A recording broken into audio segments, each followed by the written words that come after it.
बाजोड़ की तहसील खार में सादिकाबाद फाटक के करीब धमाका, 6 अफराद जख्मी हो गए। रेस्क्यू टीम इमदादी कार्रवाइयों में मसरूफ, जख्मी अस्पताल मुंतकिल।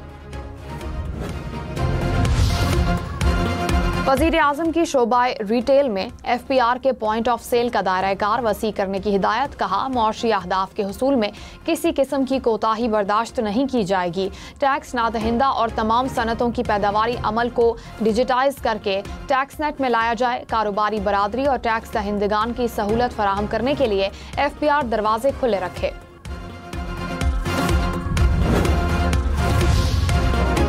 पाकिस्तान स्टॉक एक्सचेंज में तारीख रकम 100 इंडेक्स 1,30,000 पॉइंट्स की नई बुलंद तरीन सतह को अबूर कर गया।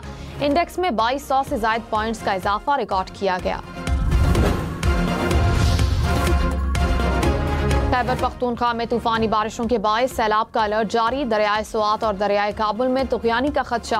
नौशहरा में शदीद बारिश से नदी नालों में तुग़यानी। बरसाती नाले में एक बच्चा डूबकर जाँ बहा, कई इलाके ज़ेरे आब आ गए।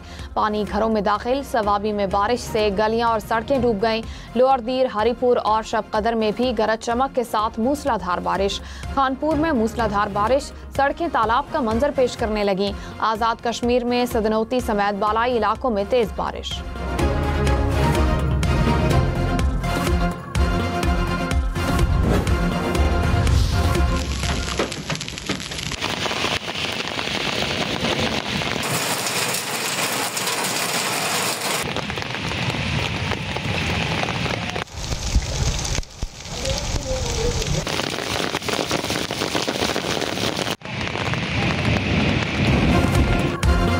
इस्लामाबाद में मूसलाधार बारिश, आसमान पर बादलों के डेरे। ठंडी हवा से गर्मी में कमी। रावलपिंडी और गिरदोनवाह में भी कहीं हल्की और कहीं तेज बारिश। टेक्सला में बारिश का पानी घर में दाखिल। 3 बच्चों समेत 5 अफराद घर की छत पर फंस गए। रेस्क्यू एहलकारों ने बाहिफाजत निकाल लिया। महकमा मौसमियात की इस्लामाबाद, जनूब मशरकी पंजाब, बालाई खैबर पख्तूनख्वा और कश्मीर में मजीद बारिश की पेशगोई। कराची समेत मुल्क भर के बिजली सारिफीन के लिए अच्छी खबर। बिजली सारिफीन के लिए बुनियादी टैरिफ में ₹1.16 फी यूनिट तक कमी। नेपरा ने बिजली के बुनियादी टैरिफ में कमी की हुकूमती दरखास्त मंजूर कर ली। फैसला नोटिफिकेशन के लिए वफाकी हुकूमत को भिजवा दिया गया। जस्टिस मंसूर अली शाह ने बगैर मुशावरत जजेस की सीनियरिटी तय करने पर सवालात उठा दिए। जस्टिस मंसूर अली शाह का सेक्रेटरी जुडिशल कमीशन को एक और खत। कहा, सदर सीनियरिटी तय करने से पहले चीफ जस्टिस से मुशावरत के पाबंद थे। सदर मुमलिकत ने जल्दबाजी में खुद ही सीनियरिटी तय कर दी।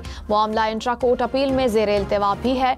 जस्टिस मंसूर अली शाह ने खत गुज़िश्ता रोज जुडिशल कमीशन के इजलास में पहले लिखा।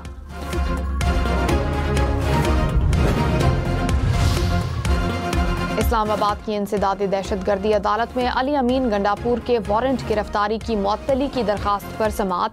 जज ताहिर अब्बास सिप्रा ने कहा कि अली अमीन गंडापुर को गिरफ्तार नहीं करवा रहा।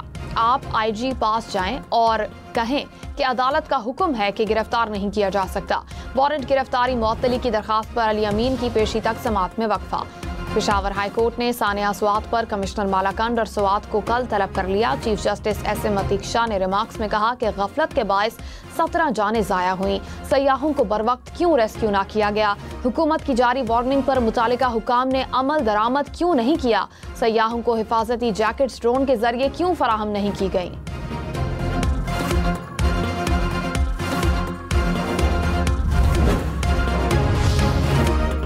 इलेक्शन कमीशन ने इजाफी मखसूस नशिस्तों की बहाली का नोटिफिकेशन जारी कर दिया। इलेक्शन कमीशन ने इजाफी मखसूस नशिस्तों पर अराकीन की रुकनियत बहाल कर दी। इलेक्शन कमीशन का कहना है कि नोटिफिकेशंस वापस लेने का हुक्म सुप्रीम कोर्ट के फैसले की तामील में दिया।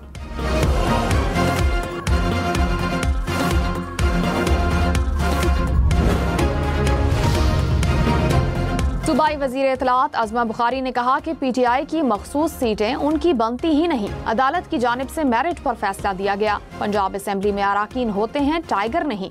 सिर्फ इंतशार के अलावा ये टोला आवाम के लिए कुछ नहीं कर पाया। हम भी जब एहतजाज करते थे तो जेलों में डाल दिए जाते थे। JUI ने mines and mineral act Balochistan high court में चैलेंज कर दिया। मौलाना वासी ने कहा, हर फोरम पर माइंस एंड मिनरल एक्ट के खिलाफ आवाज उठाएंगे। ये एक्ट नाफिज हो गया तो बलूचिस्तान के लोग यहाँ रहने के काबिल नहीं रहेंगे। बलूचिस्तान की मादनियात पर विफाक का हक मंजूर नहीं।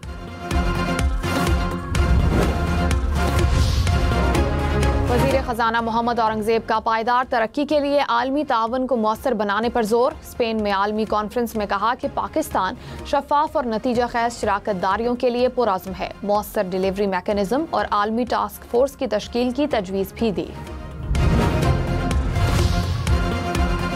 अमीर जमात इस्लामी हाफिज नईमुर रहमान ने कहा है कि पेट्रोलियम मसनूआत की कीमतों में इजाफा करके आवाम पर मजीद बोझ डाल दिया गया। आवाम को बजट में कोई रिलीफ नहीं दिया गया। मुल्क में हर चीज महंगी हो चुकी है। हुकूमत ने आवाम पर टैक्स लगा दिया, जागीरदारों पर भी टैक्स लगाए। सिंध के सीनियर वजीर शर्जील इनाम मेमन ने कहा कि सिंध हुकूमत का तरक्याती बजट सिर्फ रकम की तकसीम नहीं बल्कि आवाम की जिंदगी को बेहतर बनाने का एक विजन है। बजट ने साबित कर दिया कि हम सिर्फ वादे नहीं करते, अमली काम पर यकीन रखते हैं। सड़कों की बेहतरी, वाटर सप्लाई, ड्रेनेज, तालीम, सेहत और दीगर मंसूबे मुकम्मल किए जाएंगे। वफाकी हुकूमत ने पेंशनर्स को दोबारा मुलाजमत के दौरान पेंशन वसूल करने की इजाज़त दे दी। ज़राए के मुताबिक तनख्वाह से मजमूई पेंशन के बराबर रकम की कटौती की जाएगी। इससे कबल वजारत ख़जाना ने दोबारा मुलाजमत इख्तियार करने वाले अफराद को तनख्वाह या पेंशन में से एक चीज़ लेने का पाबंद किया था।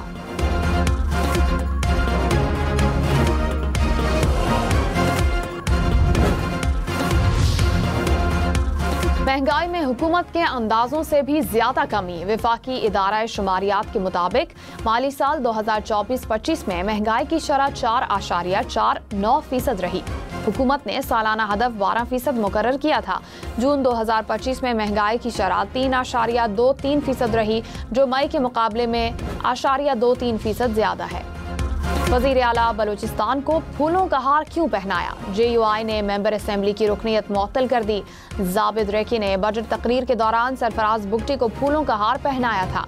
उनका कहना है कि मेरे हल्के वार्षिक के लिए बजट में तारीखी तरक्याती मंसूबे शामिल करने पर वज़ीर आला की पजीराई की।